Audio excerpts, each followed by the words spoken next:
Patapos na ang month of October at panibagong buwan na naman ang parating. Ngayong linggo, samahan niyo akong alamin ang latest news and updates tungkol sa pagkilos ng pamahalaan na siguradong para sa ikagaganda ng ating pamumuhay. Magandang araw sa inyong lahat. This is Jolina Magdangal and you're watching The Working President. Last October 24, tumulak papuntang Hua Hin, Thailand si Pangulong Arroyo para dumalo sa 15th ASEAN Summit.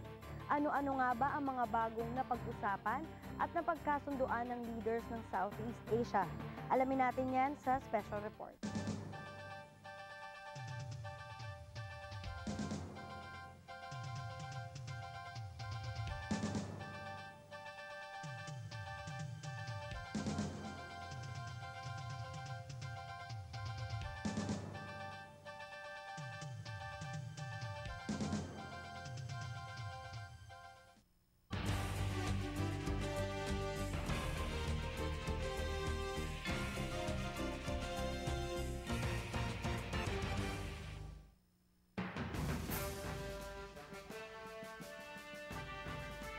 Muling nagsama-sama ngayong taon sa distrito ng Cha Amat Hua Hin sa Thailand ang 10 leader na miyembro ng Association of Southeast Asian Nations o ASEAN at 6 na dialogue partners mula sa China, South Korea, Japan, Australia, New Zealand at India para sa kanilang taunang pagpupulong. Dala-dala ng 15th ASEAN Summit ang temang Enhancing Connectivity, Empowering Peoples. Isang community of connectivity na may pinaigting na ugnayan ng mga mamamayan sa bawat bansa ang pangunahing layunin ng pulong.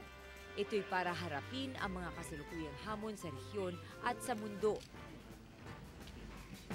Ilan sa pangunahing paksa ng talakayan ng mga lider ay ang isyu ng climate change, pagtiyak sa sapat na pagkain, edukasyon, epidemya na tulad ng influenza AH1N1, natural na kalamidad at krisis pinansyal. Ayon kay Thailand Prime Minister at ASEAN Chairman Abhisit Wijajiwa sa pagbubukas ng summit, isang napakahalagang dokumento na matagal nang hinintay ng ASEAN ay napagtibay na ang ASEAN Intergovernmental Commission on Human Rights para sa pagtataguyod at proteksyon ng karapatang pantao. Sa pulong ng ASEAN, China, South Korea at Japan, binigyan din ng usapin sa $120 billion Chiang Mai Initiative multilateralization para tumugon sa mga ekonomiyang naapektuhan ng global financial crisis. Buo naman ang suporta ng mga lider sa agarang pagpapatupad ng isang ASEAN Plus 3 Emergency Rights Reserve. Para itaguyod ang kaunlaran sa ASEAN, suportado ng China ang $10 billion ASEAN-China Fund on Investment Cooperation at $15 billion commercial credit. Ang South Korea sa inisyatibong East Asia Climate Partnership para tugunan ang hamon ng climate change. Sa isyu ng kalusugan, ang Japan ay may kontribusyon sa ASEAN na $10.8 million para sa bakuna kontra AH1N1. Sa naganap na 4th East Asia Summit na kinabilangan din ng Australia, New Zealand at India, panawagan ng Pangulo sa mga kapwa-leader ang pagkakaroon ng isang maayos na disaster management plan sa rehiyon, lalo pa at dumanas ang Pilipinas ng matinding kalamidad sa mga bagyong nagdaan. Umaayon ang lahat na suportahan ng mga polisiya, plano at mekanismo ng iba't ibang bansa sa ASEAN tungkol sa disaster preparedness at risk reduction. Patuloy ang pagkilos ng mga lider para resolbahin ang isyu ng climate change at kanilang paghahanda sa gaganaping United Nations Framework Convention on Climate Change sa Copenhagen, Denmark ngayong Disyembre. Bago nagtapos ang 15th ASEAN sa palakas at mapatibay ang relasyon ng ASEAN at sa iba pang bansa sa mundo. Samantala, naganap din ang 6th Brunei, Indonesia, Malaysia, Philippines East Asia Growth Area o BIMP-EAGA Summit. Dito'y pinag-utos din ni Pangulong Arroyo ang paggawa ng isang roll-on, roll-off transport system sa BIMP-EAGA, partikular sa pantalan ng Glan sa Sarangani at sa Tahuna sa Indonesia. Dito rin sa pulong nagkasundo ang Pilipinas at Brunei Darussalam na maglagay ng pagawaan ng sardinas sa Dipolog City, Zamboanga del Norte sa ilalim ng isang fisheries consortium. Sa gitna ng mga pagpupulong, nagkaroon ng pagkakataon na makausap ni Pangulong Arroyo si Prime Minister Yukio Hatoyama. Ang Japan tulad ng Thailand ay nagkaloob din sa Pilipinas ng relief assistance para sa mga biktima ng bagyo at grant aid para naman sa karagdagang Doppler radar at iba pang weather instruments. Sandaling nakapanayam din ng Pangulo si Australian Prime Minister Kevin Rudd at New Zealand Prime Minister John Key. Ang dalawang punong ministro ay nagpahayag ng kanilang kasiyahan sa Pangulo dahil kasama siya sa nagratipika ng ASEAN-Australia-New Zealand Free Trade Agreement.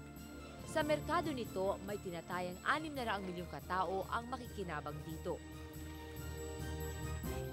Sa pagtatapos ng 15th ASEAN Summit, inilipat ng Thailand ang pamunuan ng ASEAN sa Vietnam para sa susunod na 16th ASEAN Summit sa Abril.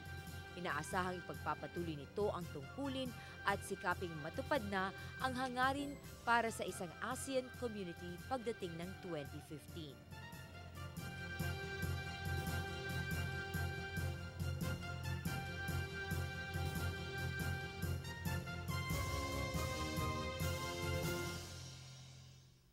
Matatandaan natin na noong kasagsagan ng Bagyong Ondoy, nilagdaan ni Pangulong Arroyo ang Executive Order number 839 na nagsasaad ng pansamantalang pagtigil sa paggalaw sa presyo ng langis hanggang matapos ang kalamidad. To answer your curiosity about Ayon kay Executive Secretary Eduardo Ermita, sinisiguro ng Department of Energy at Department of Justice na nagko-comply ang oil companies sa order ng Pangulo. Nanawagan din ng kalihim na unahin at ikonsidera ang kapakanan ng mga biktima ng bagyo. Puspusan ang pangangampanya ng pamahalaan upang maging handa at hindi gaanong maapektuhan ang bansa ng tinatawag na climate change. Patunay nito ang paglagda ni Pangulong Arroyo noong October 23 sa Philippine Climate Change Act upang maging ganap na batas. Kasama sa RA 9729 na ito ang pagbuo ng National Framework Strategy and Program on Climate Change na sesentro sa masamang epekto ng bagyo at iba pang weather disturbances. Bahagi nito ang pagpapatupad sa proper solid waste management.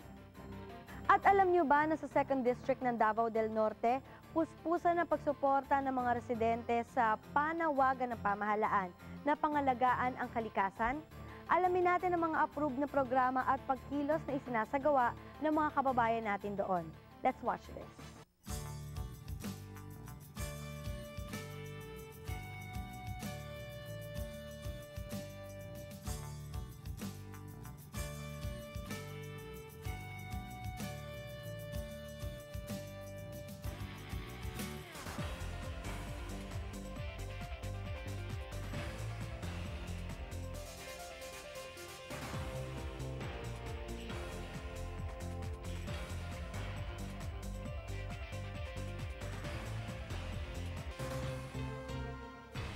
Panahon talaga ngayon upang ating higpitan ang ating pagkakaisa at tumukoy sa pamilya at pamayanan.